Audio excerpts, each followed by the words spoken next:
Hello, hello, hello. This is Marikit from Marikit Studios, and today we'll be doing something a little bit more special. It's a feature for Kicking the Creatives, a group on Facebook that I have been a member of, and I've been enjoying being a member of for a long time. So here we are. I participated in One Thing October for them and combined it with Gouache-tober, which is a painting in gouache every day in October. And I had a fun time. My one thing in October was not only gouache, but my one thing in October was the Lord of the Rings. So without further ado, here is a flip through of what I did for the One Thing October Lord of the Rings. Day 1 is the wonderful Legolas, which I kind of failed. I think I failed him. I definitely was trying to study how to paint more thicker and more opaquely at this time. I also did a 30-minute time clock for each page, so each painting, so you'll expect it to look a little bit more sketchy than usual. Day 2 is Gimli, so I did this freehand. Day 3 was Strider or Aragorn, but then some people say that he looks like Inigo Montoya from The Princess Bride, which I agree, kind of. Sorry, King Elisar. Day 4 was Arwen and Domiel. Arwen looked a little bit more prettier, but I could do a lot better. Day 5 was one of my favorites, Torriel, and I did her in the in a style called tiling, and so that's why it looks a little bit patchy, but I actually like how it turned out.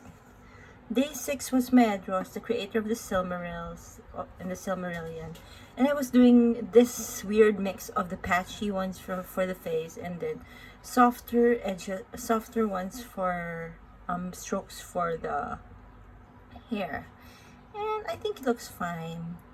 Day 7 was the day where I was a little bit weak.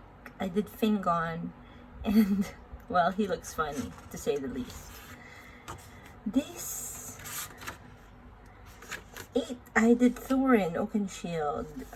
I did this in the Zorn palette. The Zorn palette is when you take ivory black, titanium white, yellow ochre, and a vermilion, and those are the only colors that you're going to paint with.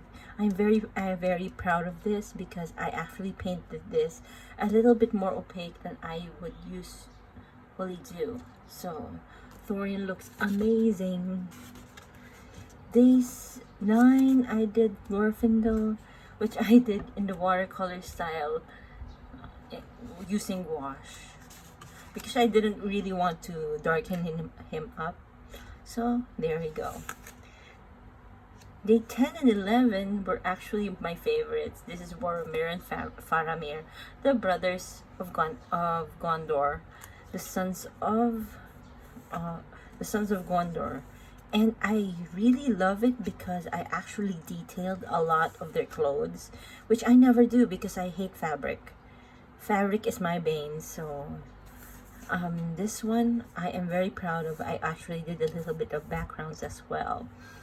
I did a lot of this in very fine brushes and patching. So yay for this one. Day 12 and 13 was Philly and Killy. Philly and Killy, I'm sorry, this is supposed to be Killy. There was seemed to be a confusion in the name, but then anyway, these are the Dwarven brothers, the cutest dwarves you'll ever see, and I did them both in the Zorn palette. Day 14 and 15 is the second breakfast cousins, second breakfast pair, Merry and Pippin, two of the hobbits that I really love. They brought so much comedic references The Lord of the Rings, and also they were such brave little hobbits despite their shortcomings. Full of a took, Pippin was a little bit more paler than usual because I ran out of time when I painted him. And Mary, well, I should have done less with the face and done more with the hair, but you know what, I'm learning. The next week I did next days I did Samwise and Frodo, the stories of the Lord of the Rings for this one. And I did this scene wherein they saw the Oliphant and they were so awestruck. My goal with Sam was actually to make him look like Sean Astin, the actor. So I think I did that well. And for Frodo to have his blue eyes really pop out. So that I also achieved.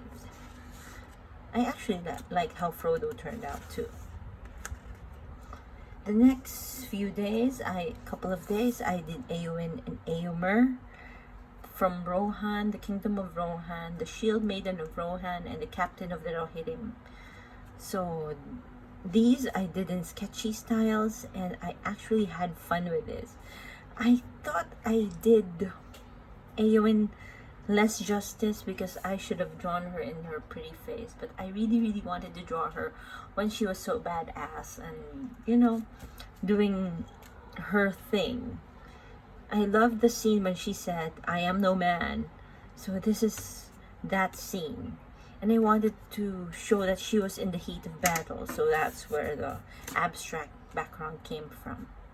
Although I could have done a lot more with her armor and her hair, but the time constraint really kicked me in the butt.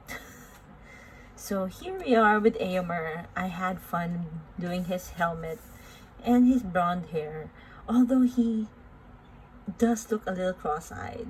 I'm sorry Eomer.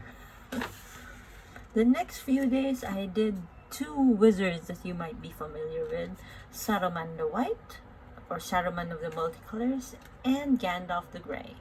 I love the painting of Gandalf, and I did actually time-lapse of painting him on my channel, so I will put a link somewhere in the description, or if Kicking the Creatives does it, I hope they put the link to the video of Gandalf, because it's really how I loved how I painted this old man.